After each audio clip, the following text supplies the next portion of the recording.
Hey, hi, hello. I thought I'd do sort of an updated bookshelf tour, but as you can probably tell, this is organized in without rhyme or reason. There's no organization here, unfortunately. I think these are slightly alphabetized, but I think I'm making that up slightly. I think the S's are all here. To be honest, y'all, yeah, there's no organization. And I'm pretty, everything's on the floor. Really no frills. I'm very much someone who enjoys just having a stack of books against the wall just piled up high. That's it. We've got a milk crate here. This is from Goodwill. Yeah, these are all my books. I think what I have here is all my favorites. So if you can take a peek here, we've got Ocean Vuong's On Earth We're Briefly Gorgeous, Durga Chubos's Too Much and Not the Mood, Philosophy of Andy Warhol, and I do have a stack of books that I'll get to and talk about. Sort of just everything from my bookshelf. And then here are just like books that I think half of these I've read, half I haven't here as well. And I sort of have my magazines and more vintage books in this tiny corner here. And then my most recent reads, I guess, are just stacked closer to me because I'm too lazy to put it anywhere else. Anyway, I have a few books that I pulled off the shelves and decided to talk about. Stay cozy, here we go. It's your boy Nate. I read books because reading is sexy, and if you're not reading, you're not sexy. Get to it. I made a note, I think in my top 10 favorites video about the Dime Square writers, and when I thought about that and sort of listed all the names, I thought, you know what, they remind me a lot of Richard Brautigan, a writer who in the 70s, late 60s, I think we've forgotten about. But he has almost this Bukowskian nature to him, but they're a lot more sexual and ripe with a youthful appetite. He's not so much beatnik, but he's more hippie-ish. But his stories always have some sort of whimsy to them. He's mostly a short story writer, and I believe poems as well. Am I making that up? I don't think I've ever read a poem by him. But this one is called The Abortion, a historical romance, 1966. This novel is about the romantic possibilities of a public library in California. I've not read this one. What is it? Watermelon Sugar, I think it is, that I've read bits and bobs elsewhere. But yeah, I just wanted to mention him because I feel like a lot of people have forgotten him, and I think he's just fun to look at every once in a while. If you get the chance, Richard Brautigan. This one, which is in my canon, I do have a literary canon, my own. Yes, 52 books. That's a book a week to get to know me. They're basically books that holistically embody me. So if you like me, I think you'd like those books. One of the books in that list is Christopher Coe's I Look Divine. This is my copy that I've had since 2012, which, yeah, it's 12 years, and it's in pretty good shape. When I got it, it came with this little sticky note here, and I'll read it to you. Jeff, this is one of my favorite books. I think you'll enjoy it too. You'll probably finish it on the plane. Signed, Jared. Bought this for $7 in a bookstore in San Diego that is no longer with us, sadly. It's about this brother named Nicholas. He's vain, clever, wealthy, and he travels the world with his older brother. It's this siblingship that's very odd. It's sexually intimate, but the brother understands who Nicholas is through all of his sexual antics and his sexual identity. And there's just so much yearning and lust in it that when I first read it, and I haven't visited since then, because I think there's sometimes those books where you read it once and you claim it to be your favorite, and you're always so afraid to revisit it again and think, will you like it again? And I put myself off from rereading it for quite a long while. I think it's, oh, I think I have it here. Oh, right here at the bottom in my favorite stack. I do have A Single Man. This I've reread, I think, 3 or 4 times. It's sort of the same thing. This sort of yearning and sweet sadness that exists here is also here, but done in so fewer pages. The 2008 film done by Tom Ford, I've always loved. I've reread this a bunch of times to make up for the 0 times I've reread this. I don't know.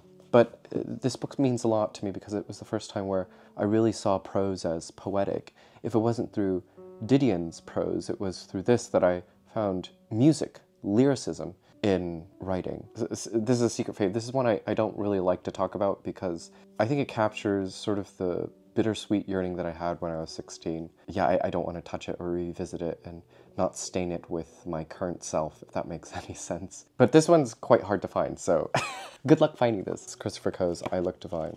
Oh, who's calling me now? I can't pick that up. I'm gonna have to wait for that to pass. I'm so sorry to whoever that is. I'm just like mic'd up, and I can't pick that up. All right. From my vintage stack, I also have a couple of Hemingways that I've never read. I just loved the covers so much. This is The Old Man in the Sea by Ernest Hemingway. Should I do it, y'all? Should I do it? I haven't read any Hemingway outside of A Movable Feast, and I feel like that needs to change eventually. Yeah, he's just one of those writers that I'm just like, you know, I see Hemingway the same way I see Picasso. You know, I appreciate the work, I appreciate the prose, and then that's it. That's it. I'm not really infatuated or in love with him the way that Didion was. The way that Didion praised him and always expressed that she learned how to write by copying Hemingway. And I just never do. You know, I usually do that. I do. If one of my faves has a fave, I usually go to that fave, but I never did. I never did that with Didion and her love for Hemingway, so I don't know. I don't know. Should I do it, y'all? Should I do it? I really do love this cover so much. It's just so small and cute, and I love the size. And the font in it, too. I just love all the spacing inside. It's gorgeous. Love that.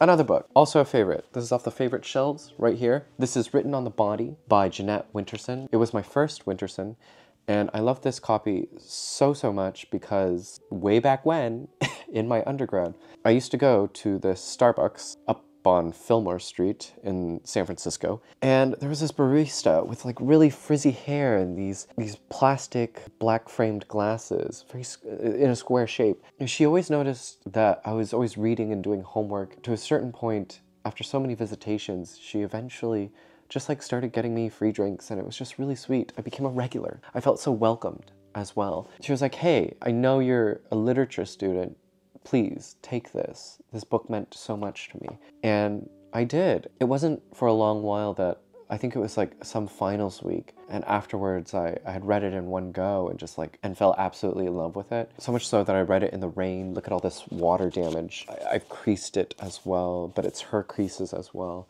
Winterson has this like beautiful, gorgeous, luscious, sensual prose that is heavily romantic.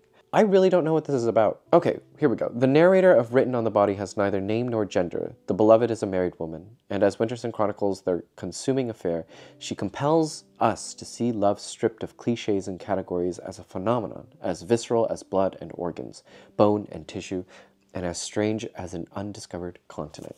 I finished it in one go. Delicious, delicious, and gave me such an appetite for life, seeing so much music in life, that the next day, I went to that Starbucks to find my barista. She was not there. I went the next day. She was not there. The next day, not there. She was gone. She had quit. And there was no way to contact her. And I was just left with this book. And I've had it since then. This is the same exact copy. I don't have the heart to let it go. My heart remains with this copy and with this book. It's also part of the canon. But yeah, you don't read Winterson for plot at all. And I think with Winterson's plots, it doesn't matter. A lot of crazy things happen and nothing really makes sense. You're just there for the music. And sometimes that's all you need. Jeanette Winterson, Written on the Body. Okay, I'm also a big fan of magazines. I have this. This is Zoetrope. The guest designer for this was Gia Coppola. I love Sofia Coppola's work, and Gia Coppola, I think, has always tried to imitate her style, yet there's a more gentle, rough around the edges, amateur nature to the way she approaches Sofia's style.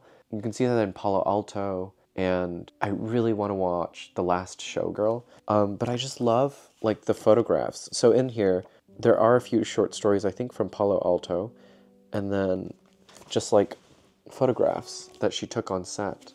And I just think they're just so soft and delicate, and they just remind me a lot of, like, the film photographs that I take on my disposable when I was in high school.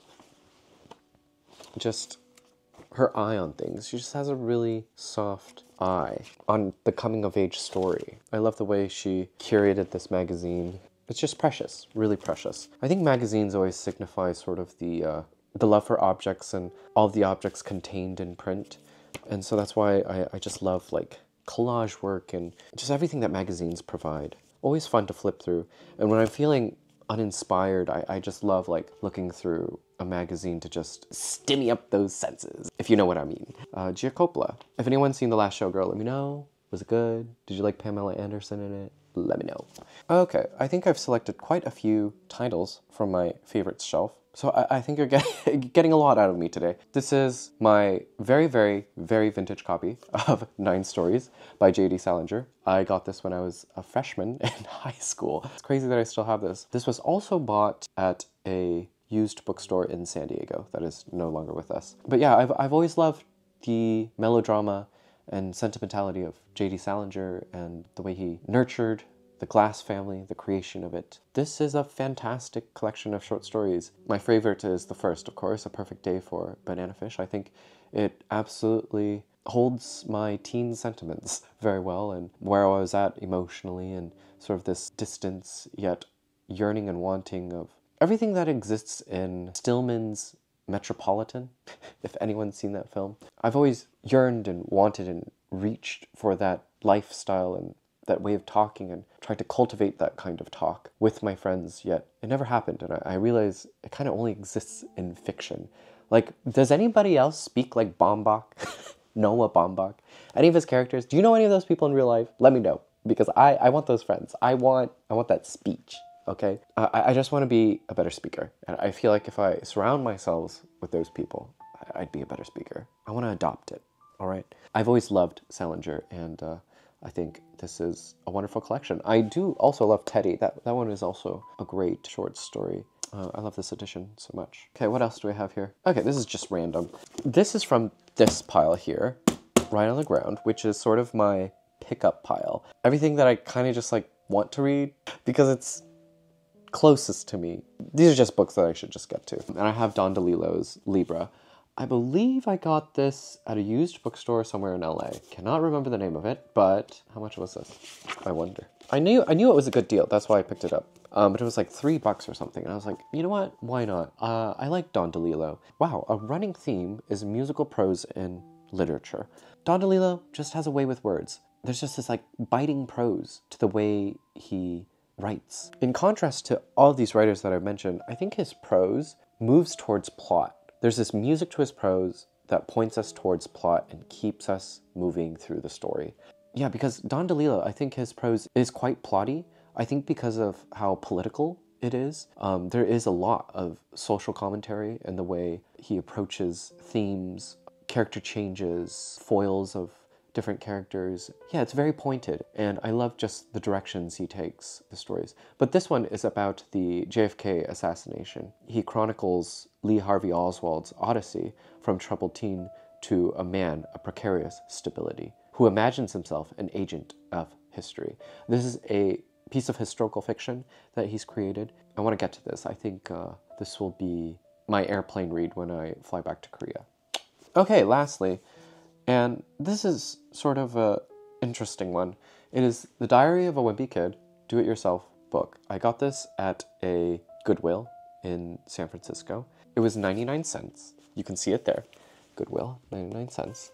It was already filled out. Half of it, at least, was filled out when I picked it up. And I won't reveal the address or name, but I found this so heartbreaking because when I picked it up, you know, when I was a kid, I loved reading the Diary of a Wimpy Kid series. I thought they were so fun and playful. And I actually did want this for myself. And I picked this up thinking it was, you know, unused, but it had been filled out. And as I was turning the pages and reading what this child had written in, it broke my heart. Here is, this page says, draw your family the way Greg Heffley would. And here the child drew his family. It was really heartbreaking because when you look at all these people and his family members, they're all nagging at him. And then when I turned the pages more, it just hit me really hard and I started crying at the Goodwill because there is this part where it says, what's your story? This little boy writes his story and it chronicles the divorce of his parents, the court, his sadness, and going to a counselor. And I just started sobbing that, like, I don't know how young this boy was, but I mean, he must be quite adolescent, somewhere like very young elementary school, if you look at the writing. And it just hurt because I think as kids, we're always so full of stories, but when it's our own actual story, it's so hard to relay what we want to say and what to reveal about ourselves. And this revealed so much that I just wanted to reach out and hug the kid and just make sure he's okay. If he's still, like, if he's okay now. You know, I don't know who this person is. But I think it's just things like this that makes me appreciate literature so much. It takes me back to that Didion quote, you know what I mean? We tell each other stories in order to survive. And yet here it is, this story that he's telling to himself, essentially. Because it's a diary, you know? A diary is a story that you tell yourself. And then maybe one day someone finds it and it's meant for somebody else, but it's a story meant for yourself. So when you come across someone's story like that, a person who hasn't developed, you know, perfect writing skills that you learn in grammar class or elementary school, it's like, wow, like, holy shit. This is a kid just trying to piece together a story from his own life in a manner that is still his voice, but is so unpolished and raw in a sense that, yeah, I just broke down and cried in that Goodwill. And I was like, I had to have this. I had to. Yeah, I'm not gonna cry. I'm not gonna cry. But here, written in big red crayon, says, I miss my dad. And yeah, it's just, yeah, you see it again. He writes again, I miss my dad, I miss my dad. It's just really, really heartbreaking. And I hope that whoever this is, they're okay and they're still around, you know. That's the only thing I can hope. Yeah, that's it. Eclectic selection of books. No organization whatsoever. Pure chaos over here. I'm literally insane, y'all. Okay, that's my note to be on the waiting list for a restaurant. But yeah, no sort of organization here. Pure chaos, y'all. I'm literally insane. But yeah, I hope you enjoyed this little fireside chat without the fire. And I'm losing light now, so I'm gonna call it quits. And yeah, as a reminder, I'm a Blackwell's affiliate, so if you enjoyed me talking about any of these books, you know, consider using my affiliate link downstairs. It helps me out a bit, helps the channel out a bit, or use the link for any of your other bookish needs. As always, be well, do good work, keep in touch.